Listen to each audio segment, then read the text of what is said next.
야곱은 이제 야복나루에서 하나님 앞에 간절히 기도하면서 하나님을 체험하게 되죠.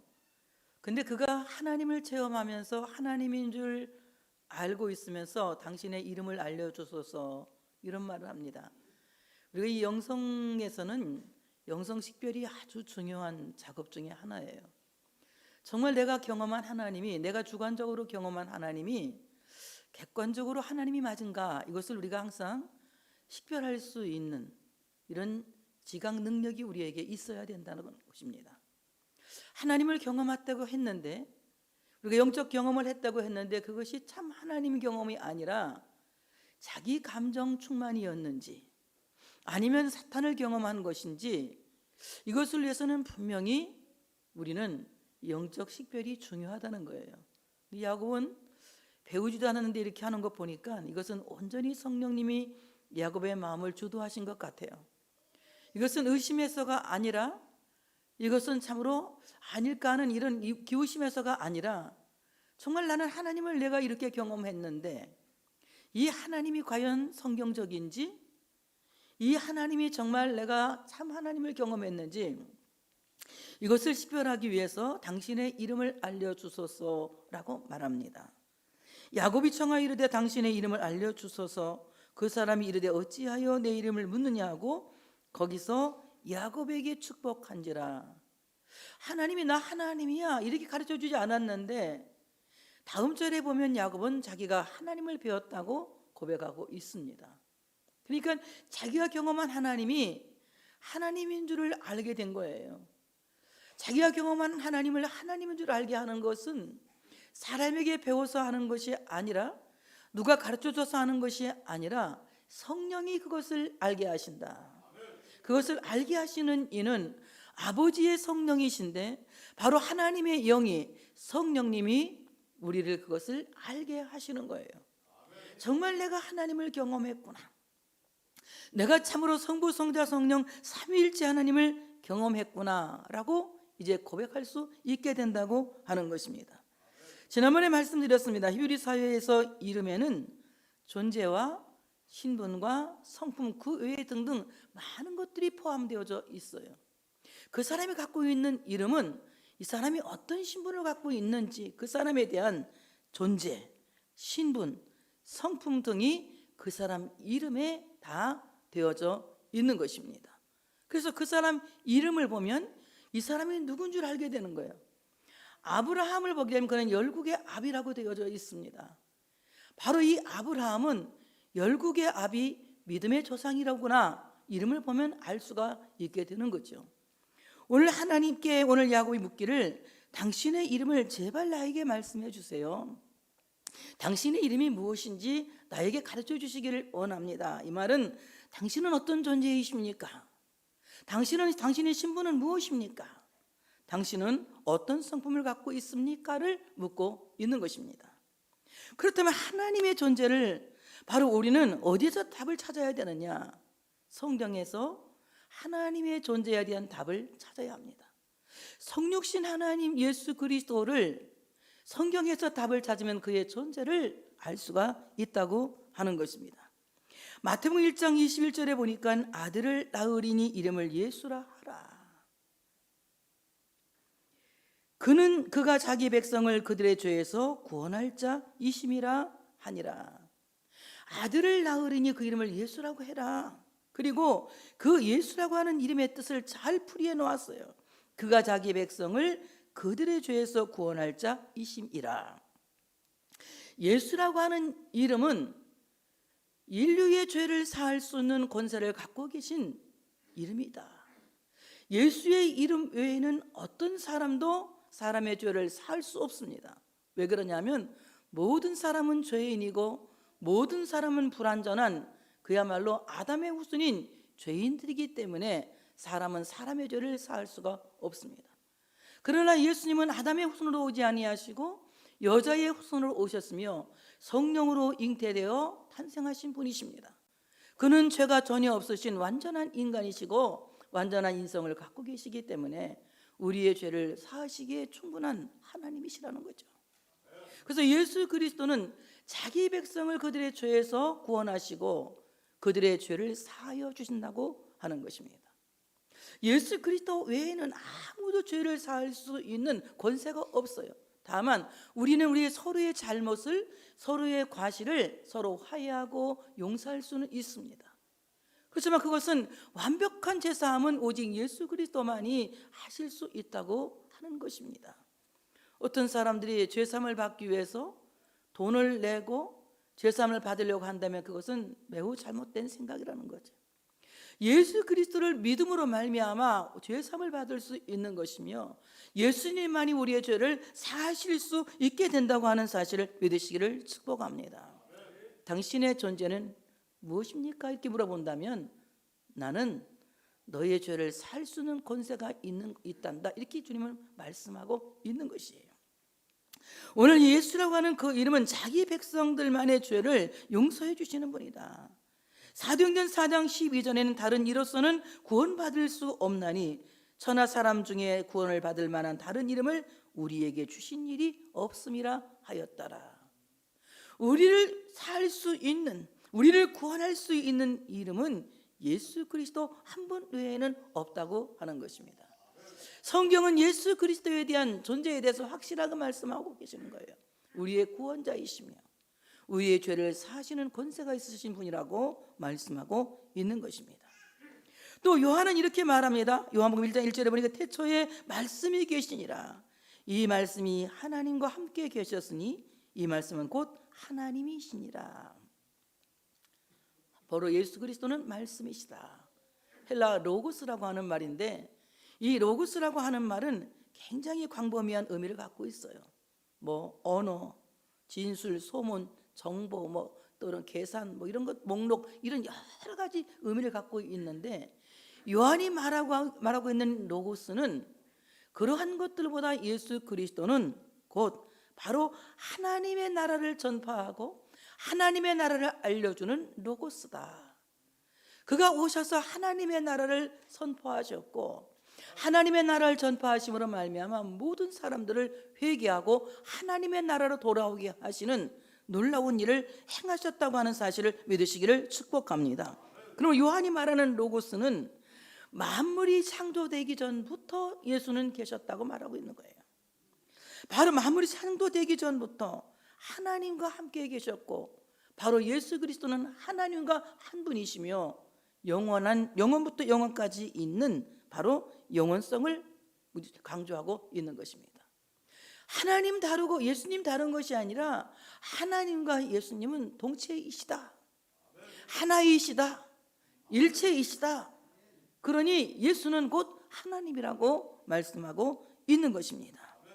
요한복음 1장 14절에 보니 말씀이 육신되어 우리 가운데 거하심에 우리가 그의 영광을 보니 아버지 독생자의 영광이요 은혜와 진리가 충만하더라.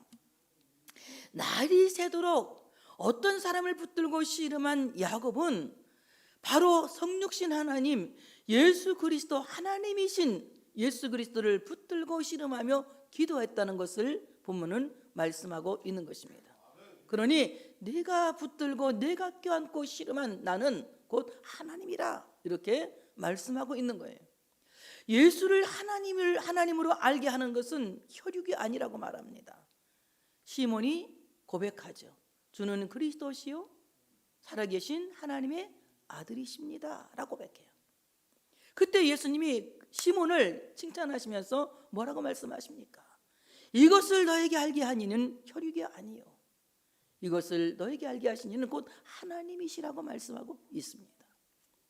하나님께서 우리를 예수를 구주로 믿을 수 있도록 우리 마음에 감동을 주시고 우리에게 믿음을 주시고 우리에게 그렇다 동의하게 하시는 거예요. 예수를 내가 구주라고 동의하는 것은 내 자의에 의해서 생겨지는 것이 아니라 아니면 내 가정의 전통에 의해서 생겨지는 것이 아니라 바로 살아계신 하나님께서 예수를 구주라고 믿을 수 있도록 나에게 믿음을 주시는 겁니다. 그 믿음은 어디서 생기는 겁니까? 그 믿음은 하나님의 말씀을 배울 때에 그 말씀을 들음으로 생겨지는 것이라는 것이죠. 하나님의 말씀을 듣지 않으면 어떤 사람도 믿음이 생길 수가 없는 거예요. 하나님의 말씀을 잘 들으면 믿음이 생기는 겁니다. 가끔 보면은 우리 어른 엄마들이 걱정을 해요. 우리 애들은 하나님을 체험하지 않았다고. 안 했는지 했는지 본인이 어떻게 하는지 자기 아들을 그렇게 평가하는지 모르겠어요. 하나님 체험하지 않은 것 같다고. 하나님은 말씀을 들으면서 이슬이 젖어들듯이 마음이 젖어드는 거예요. 그래서 언젠가 그 안에서 하나님의 말씀을 들은 그 생명이 싹을 내게 돼 있는 겁니다. 꽃을 피우게 돼 있는 거예요. 열매를 맺게 돼 있는 겁니다. 그래서 듣지 않는 것이 죄지. 듣기만 하면 그 말씀은 그 사람 속에서 생명으로 역사한다는 것입니다. 이것은 인간이 아무리 말해도 설명될 수 없는 거예요. 하나님이 하시는 하나님의 작업이기 때문에. 하나님의 말씀은 마치 씨와 같아서 하나님의 말씀이 우리 마음에 떨어지면 처음에는 그 씨가 보이지 않아서 이제 잘 나타나지 않지만 시간이 지나면 싹이 나고 꽃이 피고 열매를 내므로 씨가 거기에 떨어진 것을 알 수 있게 됩니다. 우리 밭에도 겨울에는 아무것도 없는 것 같이 보였어요. 봄이 오니까 제일 먼저 냉이가 나기 시작하더라고요. 근데 지금은 뭐 별게 다 났어요. 얼마나 많이 나는지 너무너무 많이 나서 매주 가서 일을 해도 이거 그냥 끝없이 계속해서 나옵니다. 계속해서 밭에서 하나님이 그냥 얼마나 풍족한 것을 많이 주시는지 계속 나와요. 그걸 볼 때마다 제가 무슨 생각을 했냐면, 어제는 제가 명아주를 엄청 많이 뜯었거든요. 몇 방울이 뜯어서 삶아서 말렸는데 이렇게 보면서 이 명아주 씨가 내 눈에 보이지 않았는데 언제 이렇게 떨어졌지? 그러면서 그 명아주를 뜯으면 무슨 생각을 했느냐면, 우리 엄마들이 우리 아들은 하나님을 체험하지 않았다고 투덜투덜 하는데, 아니야, 명아주 씨가 눈에 보이지 않았는데 분명히 눈에 보이지 않았는데 이렇게 싹이 난 거 보니까 우리 애들도 언젠간 복음의 싹을 날 때가 있겠구나, 이 생각을 하면서 기분 좋게 나무를 한 바구니 뜯었습니다. 정말 우리 안에 뿌려진 그 씨가 눈에 보이지 않는 것 같아도 하나님 놀랍게 작업하셔서 언제 보니 나보다 그들이 앞서 있더라고. 나보다 그들이 더 커 있더라고. 이것은 하나님이 하시는 작업이다. 그래서 가장 큰 걱정은 무엇이냐? 듣지 않는 거예요.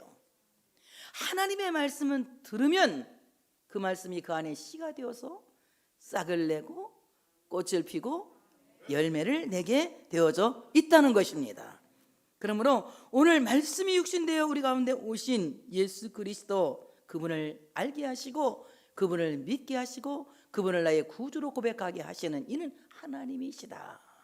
이것은 내가 하는 것이 아니라, 나의 자에서 하는 것이 아니라 하나님이 하시는 것이다. 그럼 당신의 신분, 당신의 직위는 무엇입니까? 굉장히 중요하죠. 우리가 좀 높은 사람만 알면 어떻습니까? 뭐 난 누구 알고 있어, 막 이렇게 의시되고 뻐기고 막 그러지 않아요? 나 그 사람 잘 알아, 이렇게 뻐기지 않습니까? 남대문 경찰서 서장만 알아도, 남대문 경찰서 서장 식모가 남대문 시장에서 콩나물을 샀대. 그런데 그 콩나물을 사는데 누가 이렇게 아마 그 순서를 잘못 탔는지 새치기를 했는 모양이야. 막 야단을 치니까 이 아줌마, 식모 아줌마가 왜 이렇게 큰 소리냐 그러니까, 내가 누군지 알아? 그래, 뭐 봐도 식모다. 그러니까 그래, 나 식모는 식모다. 내가 이래봐도 남대문 경찰서장집 식모다. 그래가지고 그 사람이 뒤로 갔대. 왜? 남대문 경찰서장, 남대문 시장에서는 무섭잖아. 하나님보다 더 높으신 이가 있겠어요? 우리는 하나님의 자녀입니다. 근데 당신의 신분을 알려주셔서 당신의 직위는 무엇입니까? 이 말입니다. 신학적으로 그리스도의 직위는 삼중직을 갖고 있는데, 제사장, 그리고 왕, 선지자, 삼중직을 갖고 있습니다. 예수 그리스도는 왕이시고, 예수 그리스도는 제사장이시고, 예수 그리스도는 선지자시다. 우리가 예수를 믿으면, 그리스도와 연합하면 우리에게도 이 삼중직이 주어지는 것입니다. 그래서 너희는 다 왕같은 제사장이요, 이렇게 말씀하잖아요. 예수님의 그 직위가 우리에게 주어져서 제사장의 직위를 하게 하시고 선지자의 직위를 하게 하시고 예수 그리스도로 말미암아 분봉왕이 되어서 세상을 통치하는 참으로 믿음의 사람으로 우리를 앞서 보내시고 세우시고 우리를 쓰신다고 하는 것입니다. 예수 그리스도는 바로 기름 부음 받으신 예수 그리스도의 직분은 왕이시며 제사장이시며 선지자시다. 왕이신 하나 예수님, 만왕의 왕이시며 만주의 주이신 예수 그리스도는 의로운 통치자이시다. 가장 아름다운 세상을 우리에게 주고 싶어 하시고 가장 아름다운 방법으로 우리를 통치하시는 선하신 왕이시다. 그러므로 우리는 하나님의 나라의 백성으로서 하나님께서 주시는 그 놀라운 은혜를 받을 수 있는 특권이 있는 동시에 하나님의 백성으로서 하나님께 순종해야 할 의무가 있는 것이다. 하나님의 나라의 법을 누릴 만한 권리가 있는 동시에 그 법 아래 무릎 꿇고 헤아려서 복종할 수 있는 의무가 우리에게 있는 것이다. 그래서 우리는 하나님 주시는 귀한 복을 마음껏 누리고 그리고 하나님께 순종해야 될 복종의 의무를 다할 수 있는 우리 모두가 되어져야 된다는 것이다. 제사장이신 예수 그리스도는 하나님과 우리의 사이를 이어주시는 연결해 주시는 화목제물이 되신 거예요. 예수님께서 친히 당신의 몸을 영원한 제사로 드리심으로 말미암아 영원한 대제사장이 되셨고 하나님과 우리 사이를 화해하게 하셔서 하나님을 내가 아버지라고 부르짖게 하신 것이라고 하는 것입니다. 그래서 우리 예수님 때문에 하나님과 굉장히 친해졌어요. 과거에는 하나님과 멀리 떨어져 있었는데 이제 하나님과 가까운 관계가 되었습니다. 그래서 하나님이 너무 좋죠. 하나님도 우리를 너무 좋아하시죠. 그래서 우리가 찬양도 부르잖아. 하나님을 아버지라 부르는 자는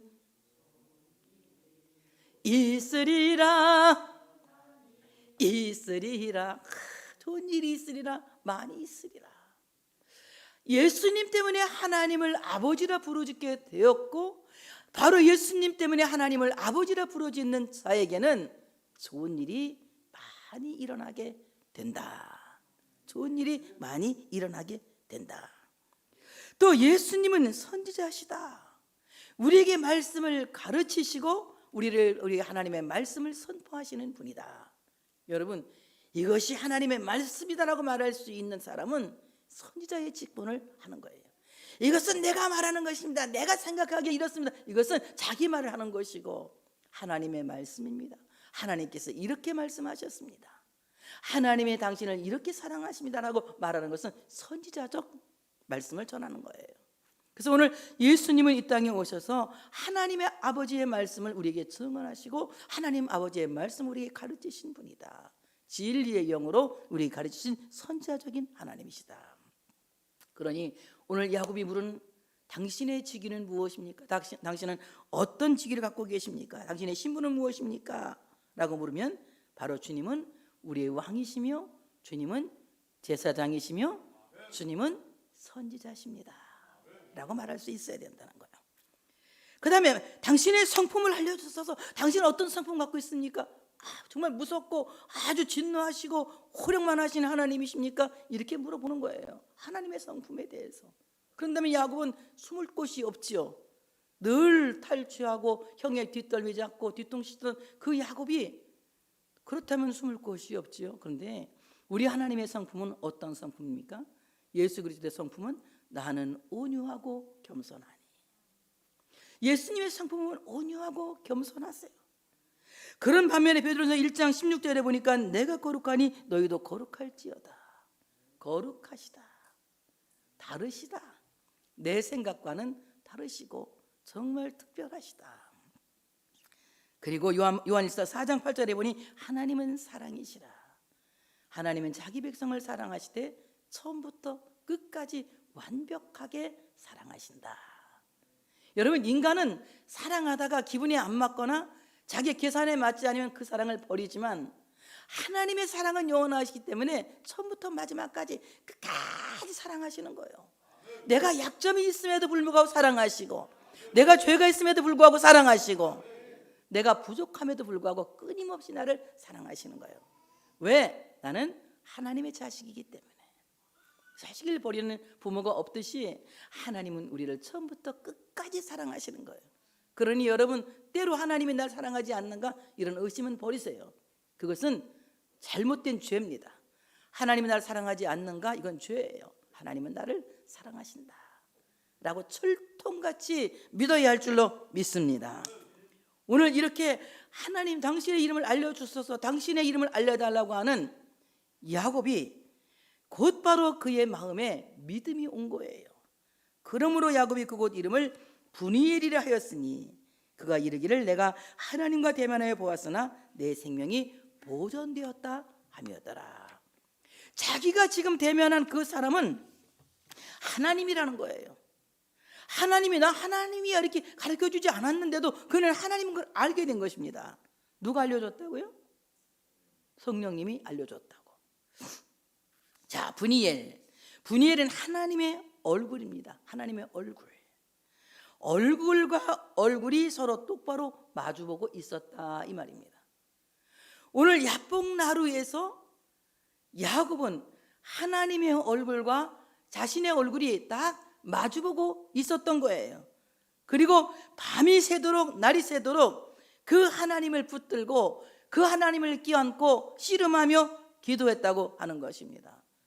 우리 모두는 우리가 살고 있는 모든 삶의 현장이 하나님의 얼굴 앞이라는 것을 잊어서는 안 됩니다. 하나님이 나를 보고 계세요. 그래서 하나님은 나를 알고 계십니다. 그래서 하나님은 나의 모든 원통함도 아시고 나의 아픔도 아시고 나의 상처도 아시고 나의 슬픔도 아시고 내 염려도 아시고 나의 기도하는 제목까지도 알고 계세요. 머리카락까지 세신 바 되시고 뼛속까지 아신 바 되셔서 우리를 불꽃 같은 눈으로 감찰하고 계시는 거예요. 사랑을 전제로 하여 나를 보고 계신다. 나같이 사랑을 전제로 하여 보고 계신다. 이렇게 믿으셔야 돼. 벌 주기를 전제로 하여 보고 계신다 이렇게 믿는 것은 율법적인 신앙이에요. 복음적인 신앙은 들어주시기 위하여 보고 계신다, 나를 알아주시기 위해서 보고 계신다, 나를 위로하시기 위하여 보고 계신다, 나를 해결해 주시기 위하여 보고 계신다, 나를 사랑하시려고 보고 계신다. 하나님이 나를 알아가시기 위해서 계속해서 보고 계시는 거예요. 내가 살고 있는 모든 삶의 영역은 하나님의 얼굴 앞인 거예요. 그래서 우리는 코람데오 하나님 앞에서 살고 있다고 하는 거예요. 하나님 앞에서. 그러니 우리는 두 가지 마음을 아울러 가져야 돼요. 하나님 얼굴 앞에 살고 있는 우리는 두 가지 마음을 아울러 가져야 되는데 어떤 마음이냐? 첫째는 하나님을 기뻐하는 거예요. 하나님을 좋아하는 겁니다. 하나님 얘기만 나와도 가슴이 벌렁벌렁 할 만큼, 그냥 가슴이 두근두근 할 만큼 하나님을 기뻐하고 하나님이 좋아하는 이 마음이 먼저 있어야 됩니다. 그래서 하나님이 사랑을 전제로 나를 알고 계시고 하나님이 사랑을 전제로 나를 보고 계신다면 나도 사랑을 전제로 하나님을 신뢰해야 된다. 사랑을 전제로. 그 다음에 또 한 가지 마음은 어떤 마음이냐? 하나님을 두려워하는 마음으로 하나님의 얼굴 앞에 있어야 한다. 하나님을 두려워하는 마음은 근신하는 태도인 것입니다. 조심스러운 태도인 것이에요. 언행 심사 일체에 있어서 정말 하나님이 보실 때에 하나님이시라면 나를 어떻게 이해하실까라는 그런 마음에서 우리는 늘 근신하고 깨어있고 정신을 차리고 그리고 하나님을 두려워하는 경건심이 우리에게 있어야 된다. 그래서 우리 하나님을 경외하는 삶, 코람데오 하나님 앞에서 하나님을 경외한다고 하는 것은 먼저는 하나님을 기뻐하는 것이다. 그 다음엔 하나님을 두려워하는 것이다. 그걸 걱정하고 막 공포에 떨다는 것이 아니라 두려워한다는 거예요. 늘 근신하고 조심스럽게 살아가야 된다고 하는 것입니다. 역대하 7장 14절에 보니까 내 이름으로 일컫는 내 백성이 그들의 악한 길에서 떠나 스스로 낮추고 기도하여 내 얼굴을 찾으면 내가 하늘에서 듣고 그들의 죄를 사하고 그들의 땅을 고칠지라. 여러분 어떻습니까? 코람데오. 내가 하나님 앞에서 하나님을 기뻐하고 하나님을 두려워하는 마음을 갖게 되면, 그래서 그 하나님 얼굴 앞에 있게 되면 하나님은 하늘에서 들으신다는 거예요. 나를 들으신다는 거예요. 하늘에서 듣고 그리고 우리의 잘못을 용서해 주시고 우리를 고쳐주신다. 바로 하나님은 이런 사랑을 전제로 우리를 보고 계시고 알고 계시고 늘 우리와 함께 계신다고 하는 사실을 우리가 믿어야 할 줄로 믿습니다. 내가 하나님을 똑바로 보았으나 내 생명이 보존되었다. 하나님의 얼굴을 보았지만 내가 살게 되었다. 이렇게 말하는 거예요. 하나님의 얼굴을 보고도 그 생명이 보존되는 기적은 예수 그리스도의 십자가의 은혜를 입는 것 외에는 없습니다. 예수님의 십자가의 은혜를 입지 않고 하나님의 얼굴을 봤다. 모두가 죽습니다. 바로 예수 그리스도께서 우리의 중보가 되셔서 바로 예수 그리스도로 말미암아 하나님을 보게 되는 이런 참으로 우리 모두가 되어져야 된다고 하는 것입니다. 그러므로 하나님의 얼굴을 보고도 생명이 보존되는 것은 예수 그리스도의 십자가의 은혜를 믿는 것이다. 그럴 때에 그 기적이 우리 모두에게 일어난다고 하는 사실을 믿으시기를 축복합니다. 이와 같이 하나님 임재 앞에 서게 된 야복의 지명은 분이엘로 이제 이 지명이 개명되게 되는 거예요. 땅 이름이 바꿔져요. 기념 땅이 되는 겁니다. 여러분, 우리가 살고 있는 땅이 야복처럼 두려움이 쏟아지고 염려가 쏟아지고 걱정 근심이 쏟아지는 야복과 같은 땅이었다면 오늘 이 야복의 땅에서 하나님 앞에 선 코람데오의 인생을 살 수 있는 여러분 되시기를 바랍니다. 그럴 때 이 야복은 분이엘 하나님의 얼굴로 완전히 개명되어서 참으로 우리의 모든 살아가는 삶의 땅이 개명될 줄로 믿습니다. 그래서 내가 살고 있는, 내가 밟고 있는 이 땅이 하나님께 영광이 될 수 있는 기념 땅이 되어져야 되는 거예요. 정말 하나님이 나를 이 야복에서 복을 주셨구나. 과연 이 야복은 염려와 근심과 걱정과 두려움이 쏟아지는 땅이 아니라 하나님의 은혜가 쏟아지고 하나님의 사랑이 쏟아지고 하나님의 용서가 쏟아지고 하나님의 치료가 쏟아지는 분이엘이구나. 그래서 날마다 내가 살아가고 있는 삶의 땅이 분이엘로 개명되어져야 되는 거예요. 하나님이 치유하시고 하나님이 용서하시고 하나님이 사랑하시고 하나님이 복을 주시는, 그래서 하늘의 은혜가 쏟아지는 복된 땅으로 우리의 삶이 바꿔져야 된다는 것입니다. 그러기 위해서는 우리 모두가 하나님 앞에 서 있다고 하는 것을 잠시도 잊어버려서는 안 됩니다. 나는 하나님 앞에 서 있다, 하나님 얼굴 앞에 서 있다 라고 하는 이 믿음을 우리 모두가 가져야 된다고 하는 사실을 믿으시기를 축복합니다. 그래서 하나님의 임재 앞에 선 이 야복의 지명은 분이엘로 개명되어서 기념 땅이 되는 거예요. 자, 이때에 분이엘의 해가 쫙 뜹니다. 시간도 참 중요해요. 버스가 지나가고 난 뒤에 손을 들면 아무 소용이 없듯이 저기 버스가 올 때 손을 탁 뜨는 것이 기회를 포착한 거고 마찬가지로 하나님이 야곱을 위해서 그때 해를 탁 돋게 하시는 거예요. 왜? 설교하기 딱 좋잖아. 야곱이 지나가고 난 뒤에 해가 떴더라 이러면 다 징치고 막 내렸다 이러는데 지금 야곱이 야복을 탁 일어나 건너려고 하는 순간에 해가 탁 뜨는 겁니다. 일출이에요. 히브리 사회에서 일출은 희망으로 보고 있거든요. 소망으로 보고 있어요. 지금까지는 절망의 삶을 살고 있었고 고통의 삶을 살고 있었고 많은 상처와 아픔의 삶을 살고 있었지만 이제 하나님이 새로운 희망의 땅을 향해서 나갈 수 있게 한다는 것을 암시하고 있는 것입니다. 여러분, 지금까지 우리가 많은 고통 속에 살아왔어요. 몸도 많이 아팠고 돈도 떨어졌고 인간관계도 힘들었고 우리 모두 살아가는 삶의 여정이 그렇게 자랑할 만한 것이 없을 만큼 염려와 근심이 많은 야복의 인생을 살았어요. 그러나 은혜가 쏟아지는 분이엘을 경험한 여러분에게는 하나님께서 해돋이를 보게 하실 줄로 믿습니다. 분이엘의 해돋이를 보게 하실 줄로 믿습니다. 그래서 우리의 모든 삶이 이제 희망으로 다시 시작하게 되는 거예요. 그래서 오늘 일출에 아름다운 기적이 우리 모두에게 있어야 된다고 하는 것입니다. 바로 하루의 시작을 알린 일출은 희망찬 시작을 말하고 있는 겁니다. 그가 분이엘을 지날 때에 해가 돋았고 그의 허복다리로 말미암아 절었더라. 하나님의 사람이 바로 성육신 하나님 예수 그리스도가 그의 둔부를 쳐서 그의 고관절이 어긋남으로 말미암아 다리를 절게 된 거예요. 그러니까 장애가 남게 되죠. 오늘 신학자들은 야곱의 신체에 남은 장애를 바울의 몸에 있었던 예수의 흔적이라고 말하고 있어요. 바로 그 허벅다리에 남은 야곱의 신체에 남은 장애는 바울이 말하는 예수의 흔적이다, 이렇게 해석을 하고 있거든요. 예수의 흔적. 갈라디아 6장 17절에 보니까 이후로는 누구든지 나를 괴롭게 하지 말라. 내가 내 몸에 예수의 흔적을 지니고 있느라, 이렇게 말합니다. 사도 바울이 말한 거예요. 내 몸에 예수 그리스도의 흔적을 갖고 있다. 그래서 그 예수 그리스도의 흔적이 무엇인지 구체적으로 고린도후서 11장 23절부터 27절에 말하고 있습니다.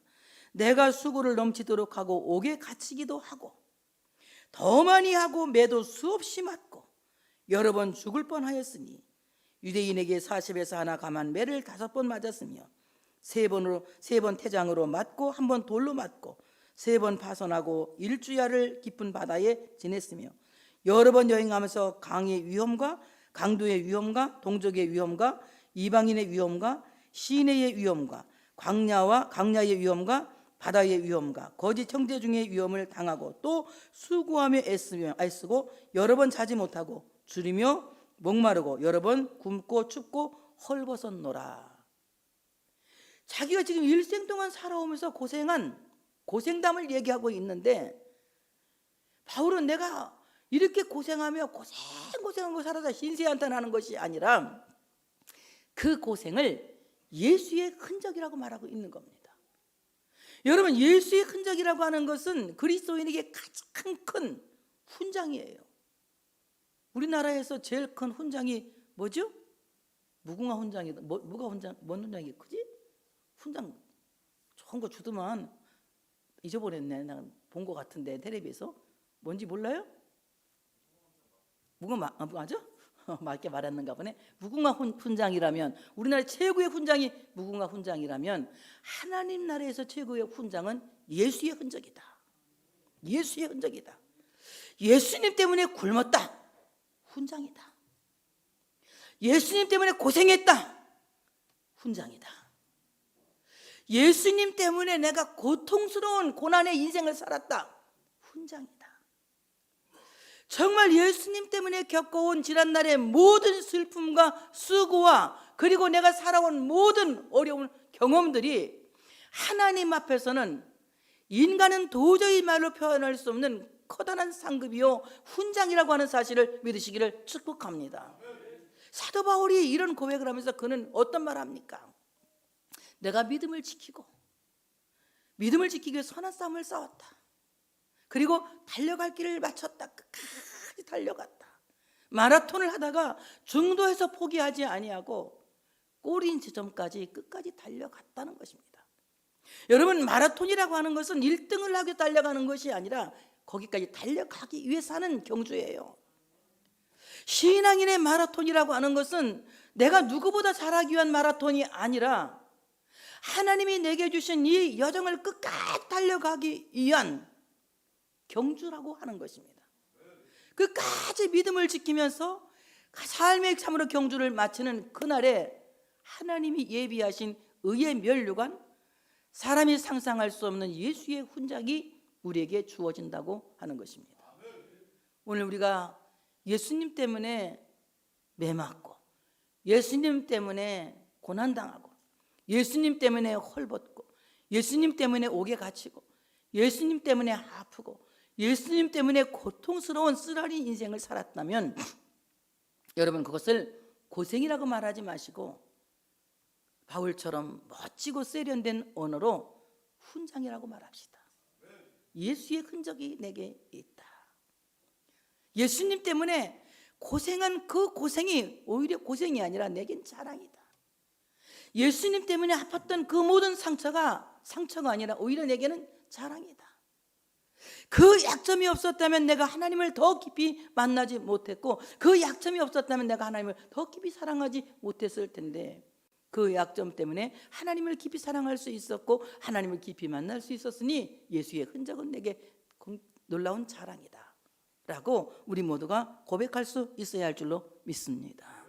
그래서 오늘 야곱은 하나님과 씨름하는 사이에 일어난 허벅지 관절에 어긋난 이 장애를 바로 예수의 흔적이라고 자랑하는 크리스찬의 상징이다. 우리 모두가 하나님 앞에서 살아온 지난 날의 모든 아픔과 상처를 훈장이라고 자랑합시다. 그러니까 기분이 참 좋아지죠. 기분이 좋아지죠. 나는 이렇게 복이 없지. 고생 나같이 인생 고약하게 사는 사람도 없을 거야. 난 너무나 진짜 이 인생이 복이 없어요. 지지리도 궁색이야. 막 이런 생각을 하면 어떤 생각이 들어가요? 비참한 생각이 들어가잖아요. 그런데 내가 예수님을 믿으면서 이렇게 많은 고통과 어려움을 겪으면서 믿음으로 이 어려움을 잘 견뎌낸 것 보면 이것은 예수의 흔적이다. 이것이야말로 하나님 앞에서 가장 귀한 예수의 훈장이 내게 주어질 상급이다 라고 생각하면 우리 인생이 그래도 잘못 살았다는 생각보다는 잘 살았다는 생각이 들어갈 겁니다. 그래서 오늘 참으로 이 허벅지를 절면서도 그는 분예를 통과하게 되죠. 그 사람이 야곱의 허벅지 관절에 있는 둔부에 힘줄을 쳤으므로 이스라엘 사람들이 지금까지 허벅지 관절에 있는 둔부의 힘줄을 먹지 아니하더라. 환도뼈의 그 힘줄을 먹지 않는데요, 이스라엘 사람들은. 왜냐하면 야곱의 친 그것 때문에. 하나님께서 바로 이 야곱의 둔부의 흉급지 친 것은 하나님이 쳤기 때문에 그것을 거룩한 부분이라고 이렇게 신학자들은 말하더라고요. 하나님이 취하신 거룩한 부분이다. 그래서 저는 한번 생각해봤어요. 하나님이 접촉하시고 하나님이 터치하신 것은 인간이 결코 터치할 수 없다. 하나님의 것은 하나님께 온전히 드려져야 된다. 그러면 하나님이 터치하신 야곱의 고관절은 무엇이냐? 인간이 도저히 터치하면 안 되는 야곱의 고관절은 무엇이냐? 저는 하나님께 드리는 시간이라고 생각해요. 그것은 곧 예배의 시간입니다. 이 예배의 시간은 하나님께 드려지기로 약속되어진, 공예배 시간은 약속되어진 시간이기 때문에 인간은 아무도 터치할 수 없어요. 하나님께 온전히 그 예배를, 그 시간을 온전히 드리는 것을 하나님이 가장 기뻐하신다는 거죠. 그래서 우리는 하나님께 드려야 되는 하나님의 시간을 터치해서는 안 된다. 두 번째는 11조라고 생각해요. 11조. 하나님께 드려지는 11조는 이것은 하나님께서 우리에게 말씀하신 약속이에요. 하나님의 창고를 채우는 하나님의 약속, 하나님께 약속입니다. 그러므로 하나님께 온전한 11조를 드리는 것은 하나님께서 온전히 책임지시기 때문에 11조는 내가 터치할 부분이 아니다. 11조는 내 것이 아니라 하나님의 것이기 때문에 온전하게 하나님께 드려야 한다. 또 한 가지, 인간이 터치해서는 안 될 것, 타의 생명입니다. 다른 사람의 영혼의 생명, 바로 그 영혼을 주님 앞으로 전도하는 이 전도의 사명. 하나님의 사람이 어떤 사람이 하는 사람인지 우리는 아무도 몰라요. 열심히 전도해야 됩니다. 예수 믿을 사람이 누군지 몰라요. 하나님만이 아셔요. 하나님이 작정하시고 하나님이 예정한 사람은 하나님만이 아시는 거예요. 그래서 농부가 무작위로 씨를 뿌리면 나는 씨가 있고 나지 않는 씨가 싹이 있듯이 오늘 우리는 누구든지 사람을 보면 전도해야 돼. 이 사람이 하나님이 예정한 사람일 수도 있어.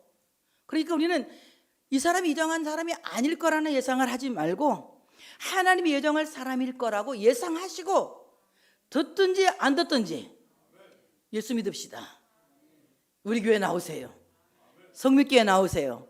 성민교회 좋습니다. 한 번쯤은 교회 자랑도 좀 한번 해봐. 우리 교인들처럼 열심히 교회 자랑 하시는 분들도 난 없다고 생각을 하는데 또 그만큼 또 표현력이 없는 분들도 잘 없는 것 같아요. 우리는 유튜브도 보는 사람이 하나도 없어. 우리 교인들은 우리 교회 목사님 유튜브를 보는 사람이 3명도 안 돼. 우리 교인들은 주일날 들으면 됐지 뭐. 재탕을 안 들어. 딴 교회는 자기 목사님 유튜브 조회수를 늘려가지고 막 광고비를 타가지고 교회가 부흥된다고 그러대. 별 그런 게 다 있대요. 근데 우리는 나올 게 없어. 20명 보는 20명 조회하는데 뭐가 유튜브가 올라갈 게 뭐 있겠어요. 그러니까 열심히 유튜브도 보고 다른 사람한테 또 공유하자고 또 퍼날르기다 그래야 돼. 생전 전도도 안 하면서 그것도 또 안 해. 우리 장로님이 지난번에 한마디 하시더만 세미나 때. 그 내가 장로님 말 본받았다네. 언젠가 한번 해야지 또 하는 거야. 열심히 교회 홍보를 하셔야 돼. 예수 믿으라고 전도하셔야 돼. 다른 사람에게 전도하지 않는 것은 그 사람의 생명을 여러분 터치하는 거예요. 여러분, 어떤 사람의 생명도 터치할 자격이 우리는 아무도 없습니다. 그렇기 때문에 우리는 모든 사람이 만나기만 해요. 예수 믿읍시다. 예수 믿읍시다. 이렇게 전도할 수 있어야 된다는 거예요. 이렇게 전도 열심히 하는 사람이 될 때에 우리는 바로 우리 고관절, 하나님이 터치하신 고관절을 먹지 않는 거다. 그 외에도 많이 있겠지만 세 가지만 했어요. 자, 고관절 터치. 첫째는 하나님께 드려야 할 공예배의 시간을 터치하지 말라.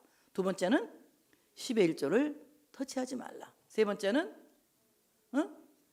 타의 영혼을 터치하지 말라. 그래서 열심히 전도하는 사람이 되어져야 된다. 오늘 우리 모두는 야복을 잘 지나왔죠? 이제 두려움 끝났습니다. 브니엘의 헤도리와 함께 이제 야복 나루를 건너서 하나님께서 우리에게 가라고 말씀하신 세겜을 향하여, 아니 그러니까 베델을 향하여서 이제 다음 주부터 열심히 갑시다. 그래서 베델에 올라가서 다시 베델의 하나님을 만나고 여러분이 정말 하나님으로 말미암아 충만한 은혜와 그리고 여러분이 복된 사람이라는 것을 다시 한번 깨닫고 알게 되는 놀라운 역사가 있어지시기를 축복합니다. 하나님께 영광의 박수 올려드리겠습니다.